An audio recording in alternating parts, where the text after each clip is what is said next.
Oh well. Oh well. Here we fucking are. Two full playthroughs later. One clocking at about 17 hours, and the second one, which is not done, but it's a 9 hours and 37 minutes, both at 100%. Well, not fully 100% on this one, because on the first one I managed to collect all the green crystals. Probably I forgot something in one of the shrines. But Metroid Prime 4! Fucking Metroid Prime 4. A game that took 8 years. A fucking rebooted development cycle. And basically people being in the dark for eons for it to come out. It's kinda crazy when you think about it. About how much this game took to come out. This has to have costed a lot for Nintendo. And there's so much to be said about this game. Because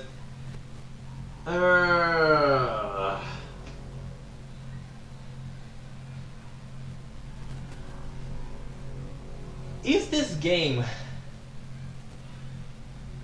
Okay, let me start with this question. Is this game terrible? No, it is not. Is this the most modern gaming Metroid has ever gotten? Yes and no. I'm gonna cover quite a slew of things here. And I might say some things people might not like here. Because let us be honest, I am a Metroid fan. I think I have an obligation to call it what it is, with a franchise I loved for quite some time, to the point I fucking bought my Nintendo Switch 1 for the sole purpose of playing Metroid Dread. So I'm not here to glaze Nintendo. But okay, I think it's time we start. Let's start with a story, because it picks up from both Metroid Prime 3, Metroid Prime Hunters, which is a Nintendo DS spin-off, and Metroid Prime Federation Force, which is a blatant offense to Metroid fans made in 2016. When Nintendo was trying to hide that they were making a remake of Metroid 2. Metroid Prime Federation Force will forever be tied to the fucking catastrophe that was the Nintendo's handling of their PR while they were season desisting Milton Guasti for AM2R. But well, Nintendo being Nintendo, right? Anyways, the story picks up where one of the bounty hunters from the DS spin-off had the great idea of fusing Metroids to monsters and send them to attack Federation outposts. And Samus is called to solve one of these attacks on a Federation outpost, which then goes rather swimmingly for Samus until said hunter Psylocke shows up and starts trading shots with her. These shots hit a specific artifact the Federation was guarding, and that artifact teleports Samus, Psylocke, and if it didn't kill all of the Federation personnel, it did kill most. But it teleported chunks of the base and a few personnel. Yeah. So Samus finds herself in the weird planet of Virus. And she's tasked by the remnants of the civilization in there, with finding 5 keys to a master teleporter that will allow her to leave the planet as long as she holds up to her side of the bargain. She has to collect a piece of their legacy and bring it to a new planet, because Virus is a dying planet. In the meantime, Samus also finds herself having to deal with a bunch of stranded Federation personnel who need her help to survive. Oh, this is where the waters get muddled. There's so much to discuss here. For starters, let's talk about the gameplay. This is basic Metroid Prime fare, okay? First person.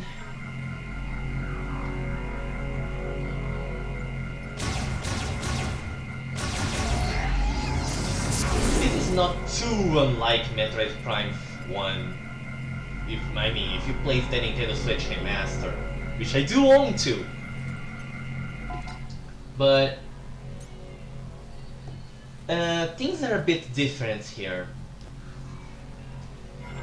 So, how different? It's hard to explain. First of all, the level design is pretty much, I think, the most linear Metroid Prime has ever been. And I am not kidding. This is the map of the second area. Well, pretty much the first actually. You start here. Pay attention to how the area distributes itself.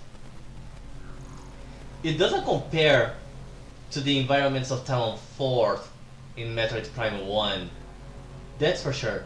But Metroid Prime always had linear environments, not half as linear as this game. Especially in mainline areas, especially in the main areas. Because, let me show the following area, Volt Forge. Welcome to Volt Forge. By the way, that's a top view, that's a top view.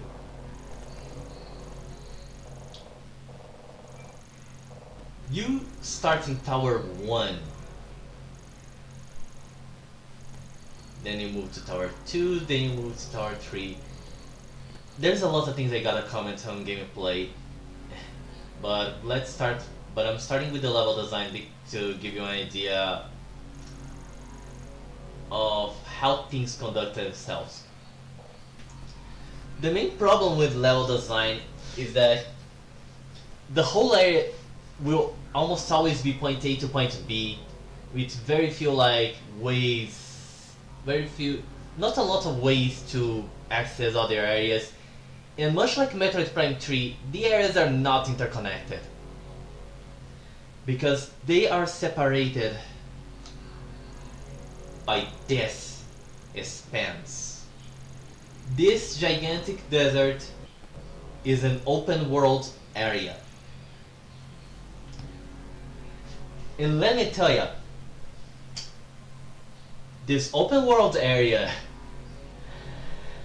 is a rather empty expanse. This is where one of the changes to Samus's gameplay comes in. Because in the second area I showed, Samus acquires access to a motorbike called Viola, which she's going to need to traverse all these deserts. That's a pretty big area, if you ask me. And man, it is also pretty empty, and you will be forced to explore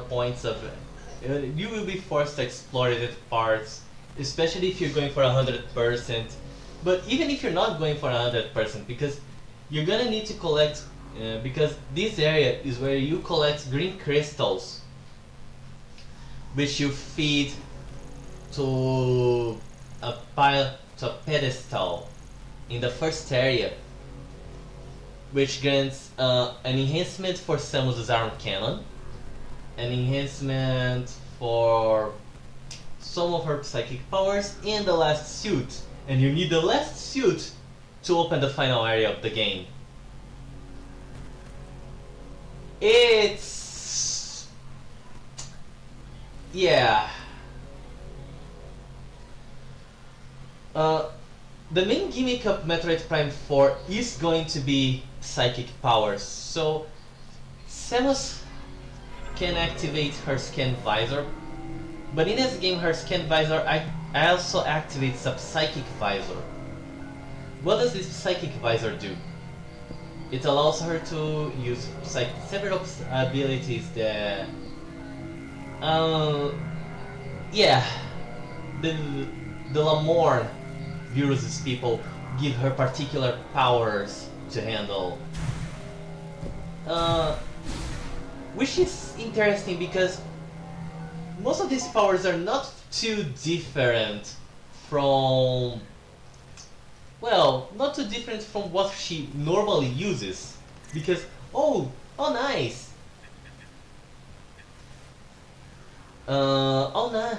Oh nice, the Psychic Lasso, the Psychic Grapple, the Psychic Bomb, the Psychic Power Bomb! You see, there are spins to this, such as...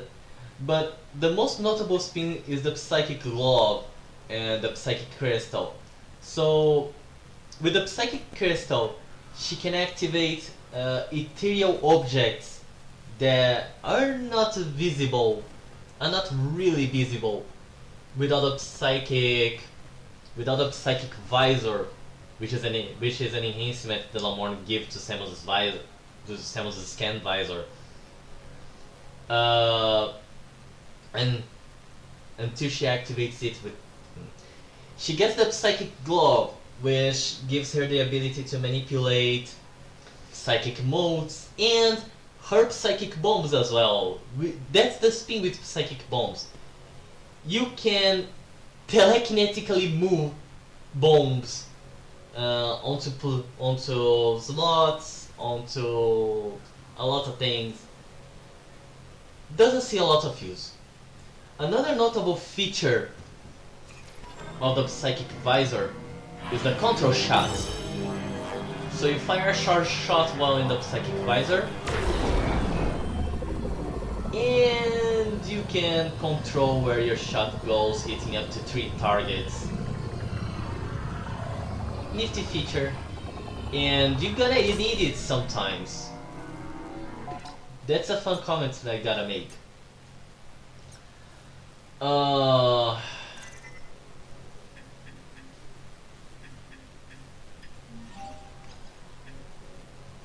Okay, man, I just blanked out. I just blinked out a bit. There's a lot.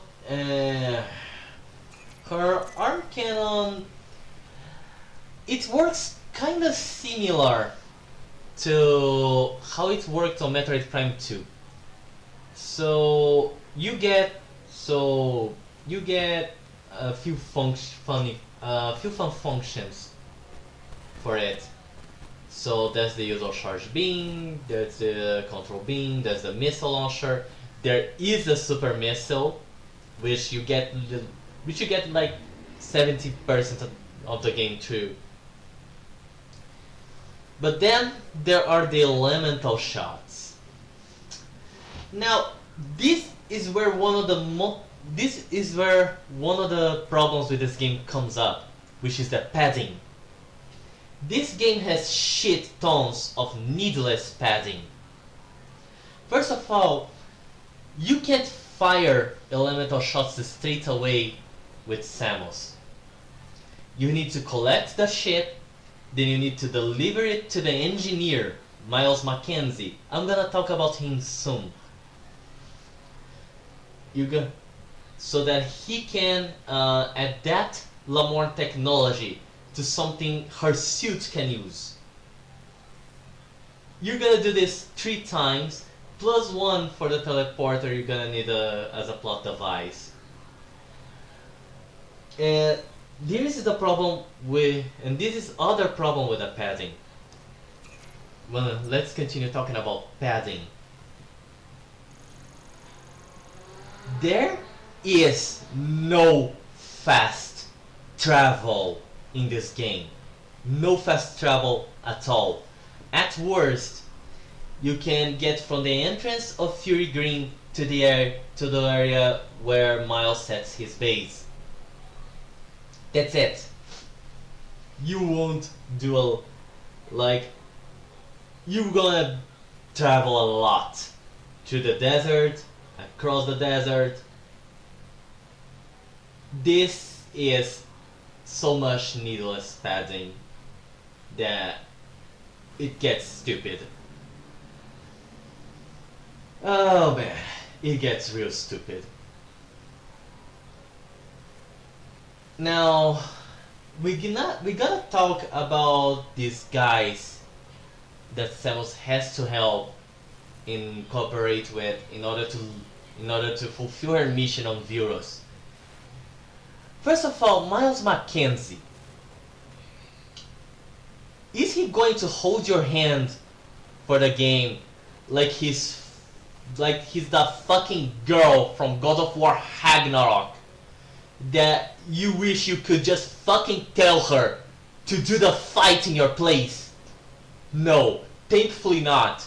Miles, thankfully, is not Yellow Paint Incarnate. I can give him that much, okay? But as a helper, he's annoying, like Navi annoying, like modern gaming objective reminder annoying. Because this guy is gonna constantly remind you while you travel on the desert about things you gotta do, or about where you should go next.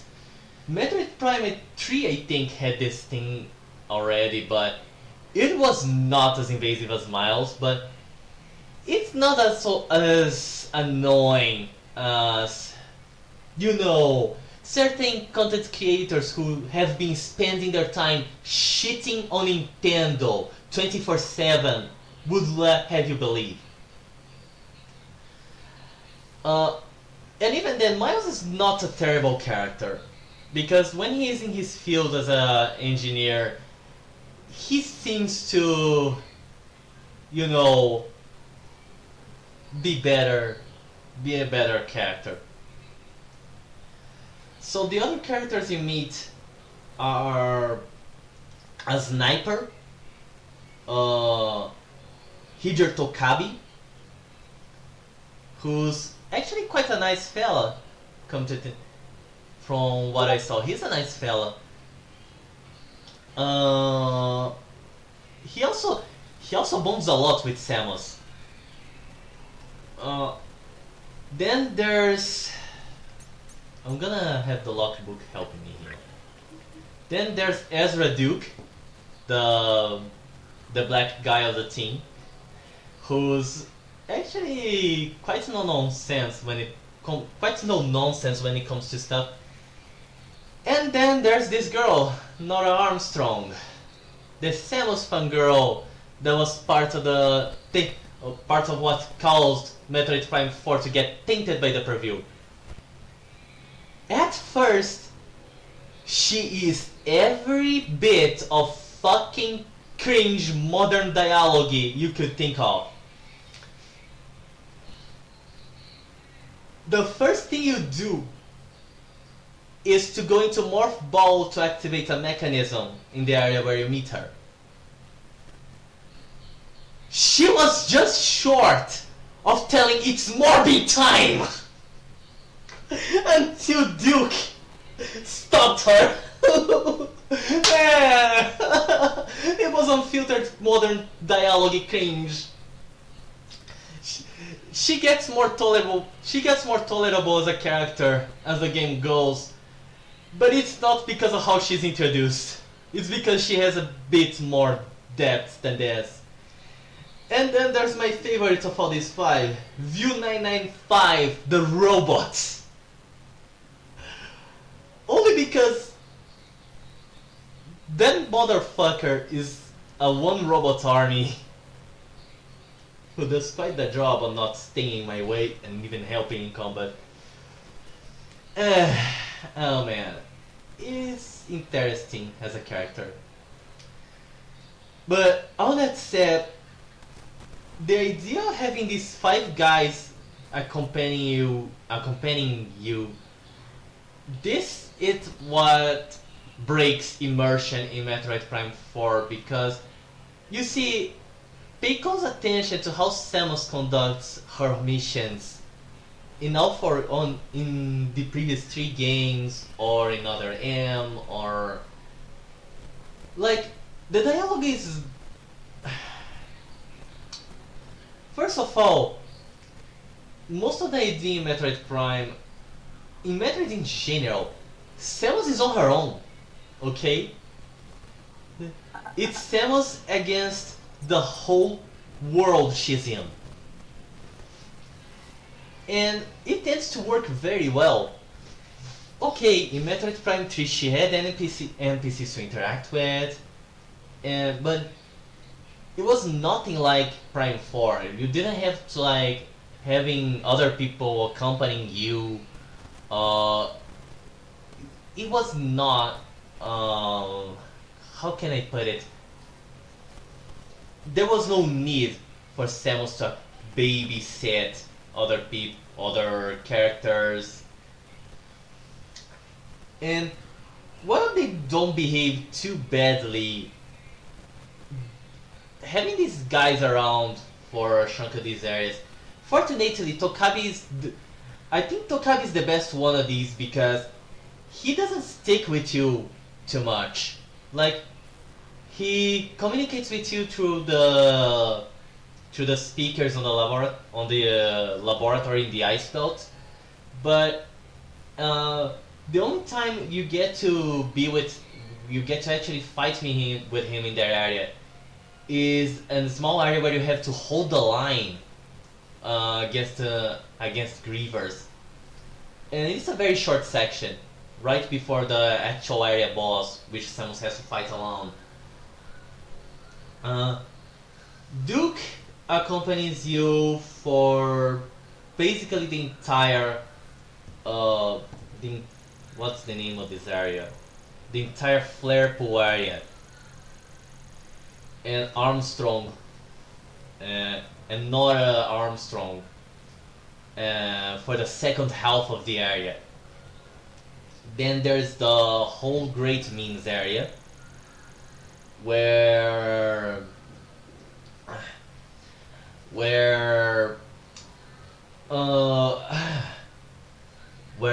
it creates a dwindling party scenario, where most of the party members are given for, where 4 of the party members are given for dead at some point.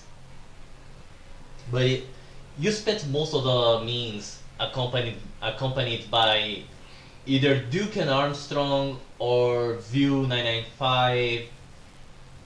Of course, you end up facing the boss alone. It's an interesting boss fight. And then there's the final boss, where for the first part of it, you have to not only fight the boss, but babysit all 5 of them. Like, they can help you, but you will find yourself having to heal them back to health more than once. This is annoying as fuck, and might be one of the worst boss fights in Metroid Prime. I don't think the boss fights, they are interesting, but I'm not sure if any of them is really memorable. Like, for real, I think the most memorable fight is literally the final boss. It's worth noting, the game has a very bitter ending, by the way. I'm not gonna spoil, but Yeah, it's one of the most bitter endings a Metroid game ever had. It doesn't involve Samus exploding a planet, but hmm. But anyways, that was me discussing the story, and the amount of padding in this game is quite nuts. Between you collecting the video, you having to deliver the ships to Miles to be able to use the shots. By the way, these shots, they work pretty much like Metroid Prime 2. In Metroid Prime 2 you have the dark and the light shot, which was based on the whole dark, light and dark thing Metroid Prime 2 had. But here it's elemental shots separated into fire, ice and lightning. Classic. Japanese classic. And you're gonna need these shots to unlock new places. You're gonna need these shots, and the lightning and the thunder shot is gonna be like your best companion once you unlock its best upgrade, which is the super thunder shot. Because for this change of 20 shots, you dish a fucking lot of damage without having to aim a lot, which helps a lot with a few bosses, mind you. Another problem with the padding, besides the travel, is that at one point you have to fill this crystal meter on the left in order to acquire the legacy seed, which is part of Samus's deal, and how you lock the last suit, which allows you to access the last area. To do this, you have to destroy green crystals scattered across the desert. You won't have means to locate those crystals until 2/3 of those crystals until no, not 2/3, 75% of this meter on the left is tinged green, because it's gonna give you a tracker for green crystals that will appear on your radar on the top left of the screen.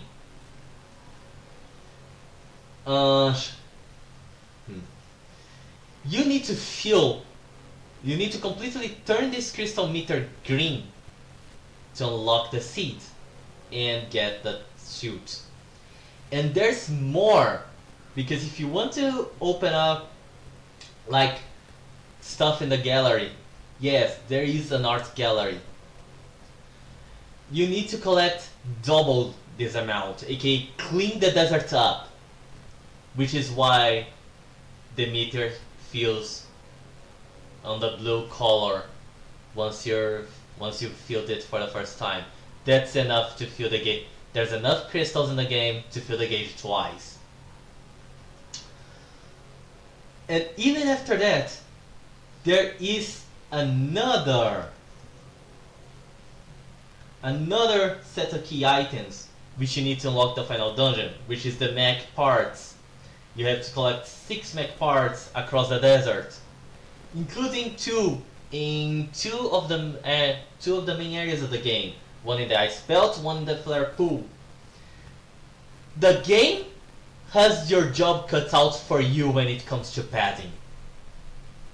Like, even now, I'm at 9 hours and 38 in the second playthrough, but my first playthrough, learning the ropes and learning all the shit, it was 17 hours.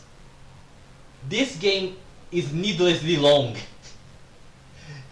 That's it, this game is needlessly long. Which is annoying at parts. And yes, you still have to do all logbook scans to unlock stuff, much like in all the Prime games. It's just a bit less annoying than in the other Prime games, but it is still annoying because the game doesn't tell you which logs you're missing, as fucking usual. Another thing that annoys the shit out of me is that while there's ambient music in the desert, for some retarded reason, to unlock a jukebox function for your viola, You need to scan. You need to fork money for amiibo. This is some of the greediest. This is some of the greediest shit I've seen in Metroid. But then again, it's not like I haven't seen this before, because Samus Returns had amiibo scans for I think an extra energy tank and fusion mode. Yes, this was all the way back in the 3DS, 8 years ago, back when this game was first announced. Oh boy.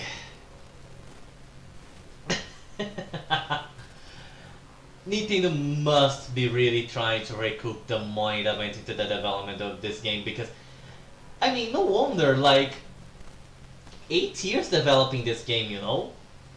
They had to actually reboot development from zero, from fucking scratch. Because Bandai Namco Singapore wasn't getting the job done. And then they handed it back to Retro Studios. There's a lot of controversy regarding current day Retro Studios, which is kinda interesting because the main guy responsible for this game, his portfolio is actually solid as fuck.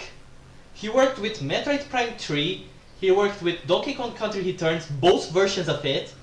He worked with Donkey Kong Country Tropical Freeze. I think he worked even with a Zelda game. God damn! That's a solid portfolio. And I don't understand why the game turned out like this. Like, and once again, it's not terrible, but it's definitely the most modern gaming Metroid has ever been. Which is kind of weird to say. And by the way, I never commented on the graphics of this game. Graphics and music. This game has great music and sound effects. It's a good point for Metroid. Especially in the Vol's Forge and the Ice Belt. The music in these two areas is top notch. Graphically, I am playing the Switch 2 version. And let me tell ya, the Switch 2 version is a graphical marvel. I don't see this game slow down. This game doesn't slow down a single bit in the mode that's easiest on the mode that is easiest on the console Xenards. It's pretty good. Like, it's visually stunning. No kidding. Even stuff you see in the distance, like object renderings, everything. It is graphically amazing. Okay? So, this is a massive plus when it comes to the power of the Nintendo Switch 2. They showed their work. Now, where does this leave me with Metroid Prime 4? Well, I liked it, but truth be told, not as much as I liked the other 3 games. Now, I'm gonna say that I regret not having been able to play Metroid Prime 3 in full, but that's because Metroid Prime 3 is fucking stuck on the Nintendo Wii.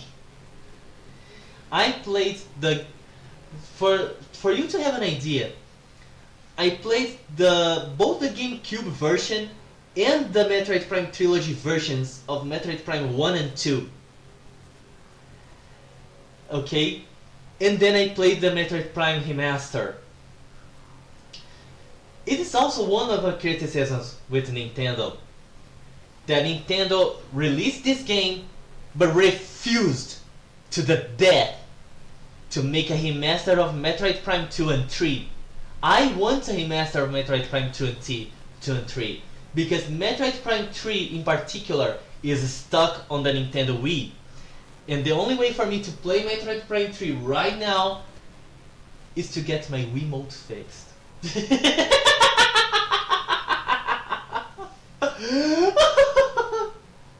I'm so sad that the only way for me to play Metroid Prime 3 is to get my Wiimote fixed. And that's not even getting into needing to get an HDMI adapter for me to be able to plug that Wii into my capture card. I hope things improve with time. But yeah.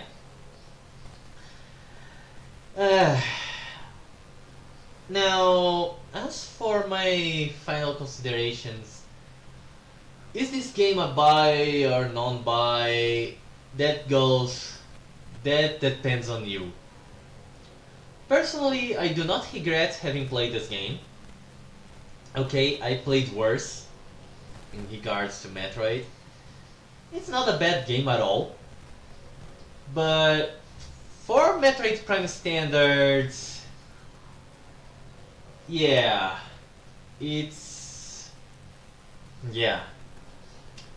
As for the grade, I wanted to give a higher grade to this game, but actually I'm surprised that I'm not giving a low grade to this game. Because when I was going to play this game, I was wondering, bro, when I'm done with this game, I'm gonna give like a grade probably worse than I gave to Sonic Superstars. Sonic Superstars was like a good 6, I think. I need to see it again, but I gave Sonic Superstars a pretty bad grading. But it ended up being better than I expected from this game. Much better. Just like not that much better, you know. But yeah, this game earned a strong 7. It's not terrible, but it's not gonna blow you out of the water.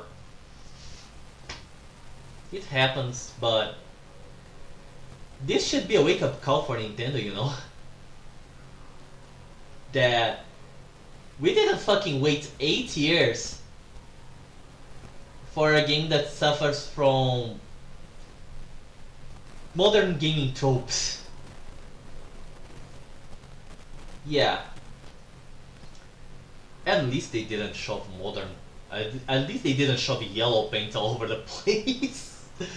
But yeah, this game earned a strong 7. Maybe it'll get better with time, but after 2 playthroughs, yeah, that's the best it's gonna get.